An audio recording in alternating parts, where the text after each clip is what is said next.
Hello and welcome to another episode of the DigiTeacher Digest. This week I'd like to look at a piece of software and how it can be used in the classroom. I want to make it plain up front that this is not a recommendation of this particular piece of software, but rather of the generic use of software which does very similar things. I try to use software in demonstrations always which are free to use. Many of them, of course, have pro versions, and there are big advantages to paying for something. You get support for it, and you get added functionality. But if you're just going to be using something in the classroom for a particular purpose, and a free version does that, and as long as you are aware of the fact that that platform might disappear, then I think it's quite okay to use free versions. Obviously, there are huge advantages to that. One very common routine in the classroom is that of some kind of feedback and reflection on what's just happened. So students might be doing group work, for example, they've been discussing something, and then they come before the whole class and give some kind of feedback. And very often there isn't time, and that feedback at the end of a session gets quite rushed and becomes a little bit meaningless. So what I've turned to using is using a tool called Flipgrid, which I believe is owned by Microsoft.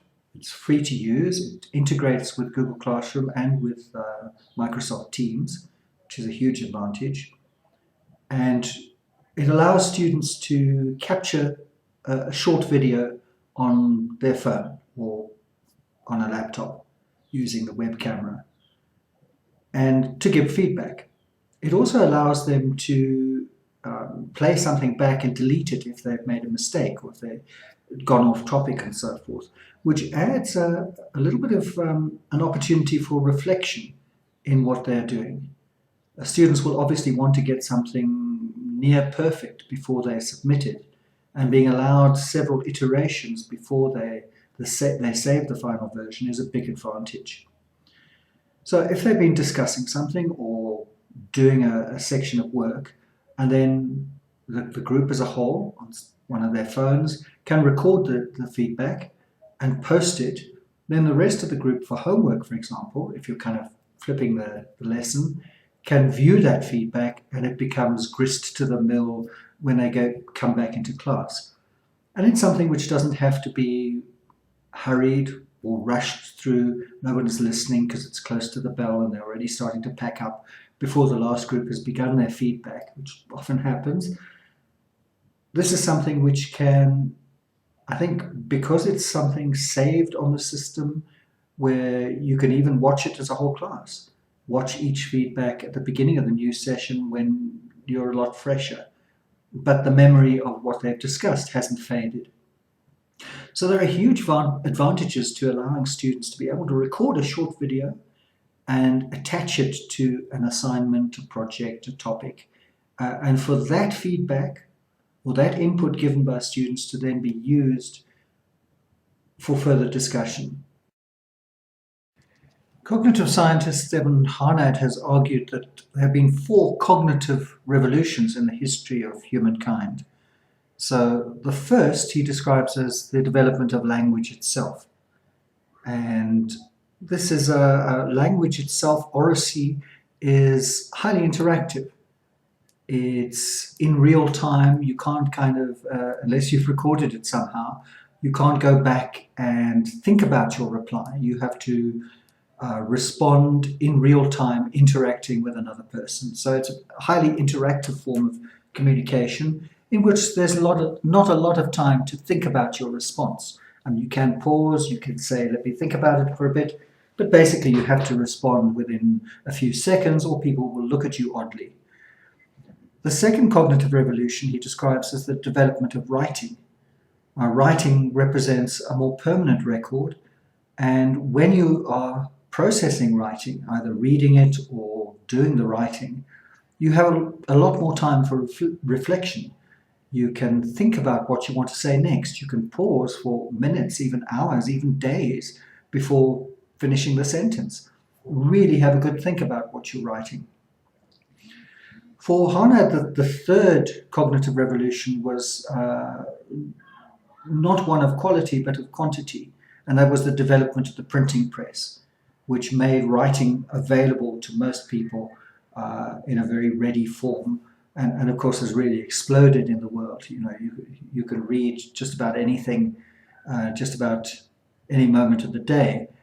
And writing became available to ordinary people. For Hana, we are now, he says, in the process of a developing fourth cognitive revolution. And that comes from the development of the internet, what he curiously described as skywriting. And for him, this brings together both the interactivity of oracy and the reflective power of literacy. So in an email, for example, you are responding in kind of near instantaneous time. You respond to it within a few minutes, but you do have time to write it and think about what you're writing more. And you can pause the email until you've considered it a lot more. Although it still has a lot of the advantages, unlike a letter, which might take days to arrive somewhere. It's writing which is near instantaneous, if you like, bringing together that interactivity of oracy and the reflective power of literacy, which he describes as being so important.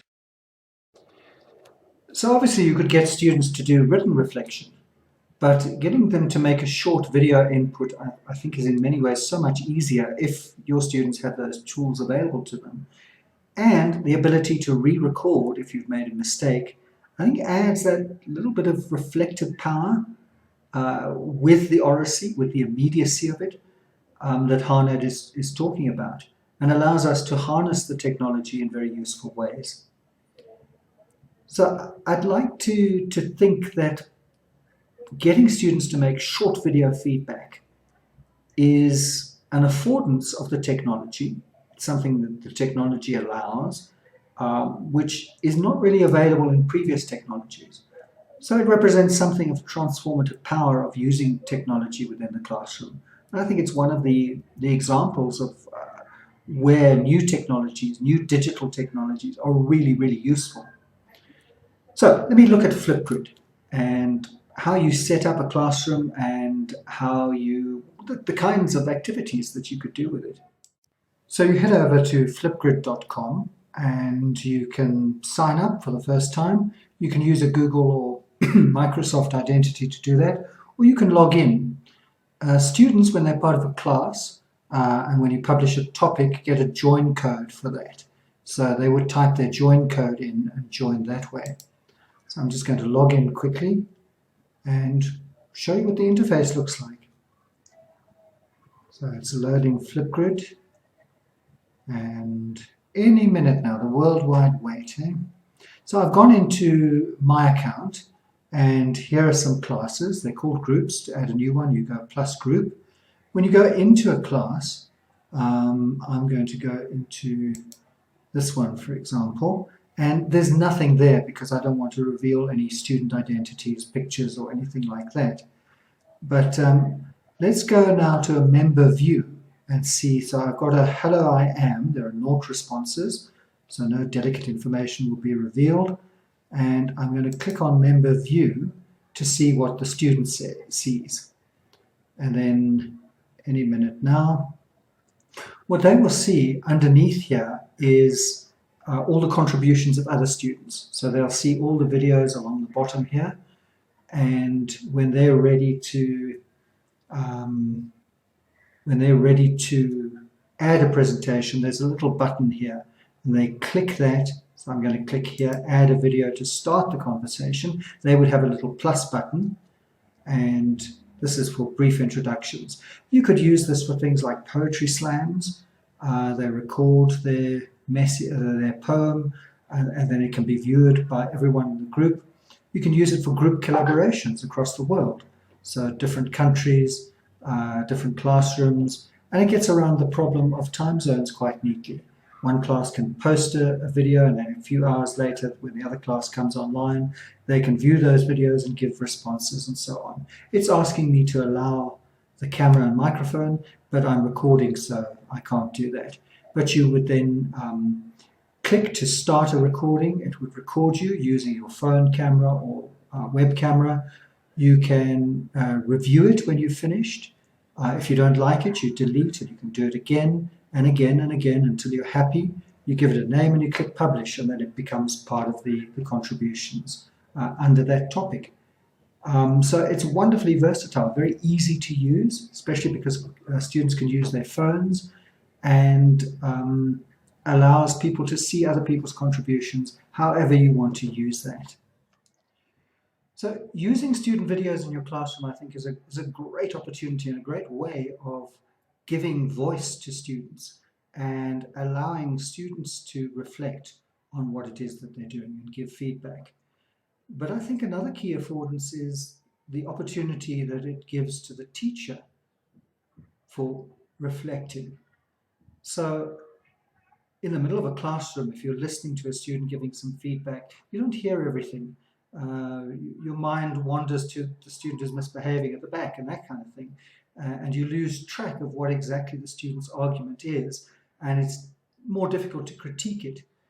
But if you've got a video, you can pause, you can rewind, and you've got time to think about exactly what it is that they're saying, how their argument is being constructed, what the logical errors are. And it helps you as a teacher to be able to give them adequate feedback. Well, that's all for this week, and next week we'll have something different.